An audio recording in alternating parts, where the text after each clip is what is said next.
बताते हैं कि एक सांप होता है, सांप। गुनिया लोग उसको मंत्र के द्वारा बुलाते हैं जहर लेने के लिए। एक टावल को ऐंठते हैं और उसको पीछे से फाड़ते हैं। जैसे वो आंख पीछे से फाड़ते हैं तो फटता है, और फटने के बाद उसके मन में क्या होता है, जैसे उसको वेदना होगी पूंछ बराबर फटेगी। लेकिन कोई सांप इतने क्रोधी होते हैं, इतने क्रोधी कि टावल के 2 टुकड़े हो जाते हैं, सांप के 2 टुकड़े हो जाते हैं, लेकिन वो अपना बैर नहीं भूलता, बैर नहीं भूलता। त्रियंचों में ऐसा बैर होता है। सबसे ज्यादा बैर बांधता है सांप।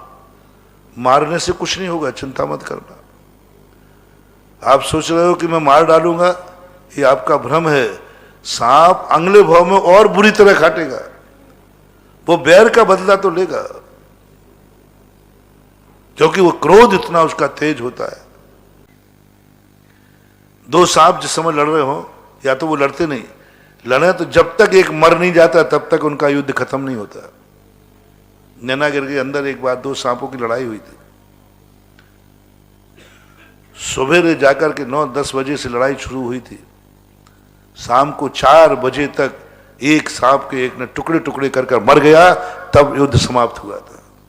और जब 2 सांप लड़ रहे हो बीच में मत जाना, नहीं तो फिर दोनों मिलकर के तुम्हें निपटाएंगे। पहले वे दोनों मिल जाते। दुर्जनों की नीति है। दुर्जन को किसी को नाश कर देगा, और दुर्जन के बीच में कोई आया तो वे दोनों दुर्जन मिलकर के उसको निपटा देंगे। कभी सांप लड़ रहे हो दोनों आपसी में, और तुम बीच में पहुंच जाना, अब वे दोनों एक हो जाएंगे और एक होकर के अटैक बोलेंगे, और ऐसा बोलेंगे कि तुम्हें टुकड़े कर देंगे। वो तो तरीका क्या है, वे तो अंधे होते ही हैं क्रोध में। तुम्हारे पास कोई कपड़ा हो ना शरीर का, वो छोड़ दो रास्ते में। पगड़ी हो, रास्ता हो, रुमाल हो, वो गंध को पकड़ के दौड़ते, वो छोड़ देना।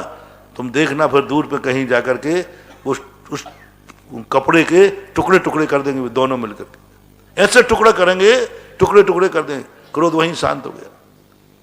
सांप का तरीका है, सांप कभी भी पीछा करे तुम्हारी स्पर्शित वस्तु फेंक देना। कुत्ता कभी भी पीछा करे तुम्हारे शरीर का कोई भी वस्त्र हो वो फेंक देना।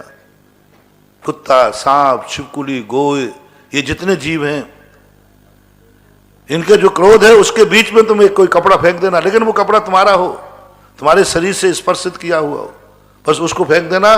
कुत्ता कितना ही भी रो रहा हो, पहले उसी को निपटाएगा वो। दुर्जन की नीति है।